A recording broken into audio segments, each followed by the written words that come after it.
आखिर वो घड़ी आ ही गई जब सुप्रीम कोर्ट के ऐसे केसेज की सुनवाई करने वाला है जिससे सुप्रीम कोर्ट शायद इतिहास ही रच डाले। वो दिन होगा 12 अक्टूबर 2023। सीजेआई चंद्रचूड़ की अगुवाई वाली बेंच ने ये फैसला लिया है। 12 अक्टूबर को उनकी बेंच उन केसेज की सुनवाई शुरू करेगा जो लंबे समय से कानून के दरवाजे पर दस्तक तो दे चुका है लेकिन अधर में लटके हुए हैं। इन सभी केसेज की खास बात यह है कि इनकी सुनवाई पहले 9 जजों की बेंच कर रही थी लेकिन फैसले का इंतजार आज भी है।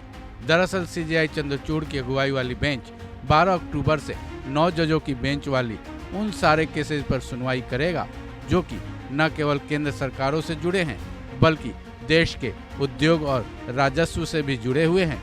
ये सभी केसेज कई खास सब्जेक्ट्स को कवर करते हैं। इन केसेज में संविधान के आर्टिकल 39B के तहत सामुदायिक संसाधनों के न्याय संगत बंटवारे की चर्चाएं भी हैं। टैक्सेज लॉज की व्याख्या है जो कि एक कर के रूप में काफी महत्व रखता है। साथ ही ये केसेज औद्योगिक विवाद से भी जुड़े हुए हैं। इतना ही नहीं, उद्योग के मामले में ये सभी केस केंद्र सरकार और राज्य विधानमंडल के बीच पावर के बंटवारे से भी जुड़ा हुआ है। सबसे पहले जानते हैं कौन कौन से हैं वो केसेज।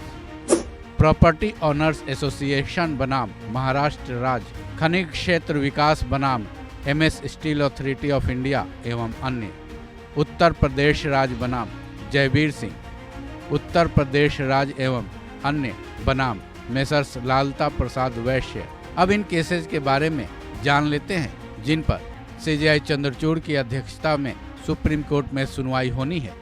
प्रॉपर्टी ऑनर्स एसोसिएशन बनाम महाराष्ट्र राज्य केस दरअसल याचिकाओं का एक समूह है जो कि शुरू में 2092 में आया था और बाद में 2002 में इसे 9 जजों की बेंच में भेज दिया गया था, जिसका मुख्य सवाल ये था कि क्या आर्टिकल 39B के तहत समुदायों को भौतिक संसाधन मिलना चाहिए या नहीं।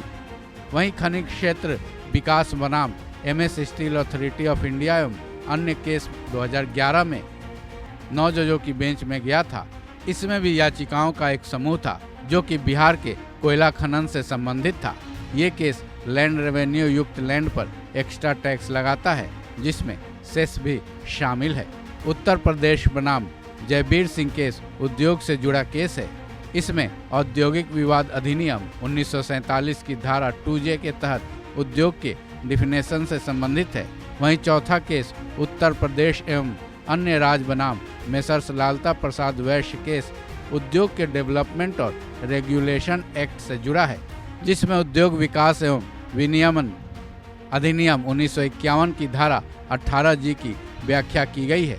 तो फिर जैसा कि आपने देखा, इन चारों केसेज में कोई 1992 में 9 जजों की संवैधानिक पीठ पहुंचा था तो कोई 2007 को। जाहिर है इन सभी केसेस से जुड़े लोगों को इसके फैसले का इंतजार है। सीजेआई चंद्रचूड़ की बेंच शायद जल्द ही इस इंतजार को खत्म कर देगा। इस खबर में बस इतना ही। बाकी अपडेट्स के लिए जुड़े रहें वन इंडिया हिंदी के साथ।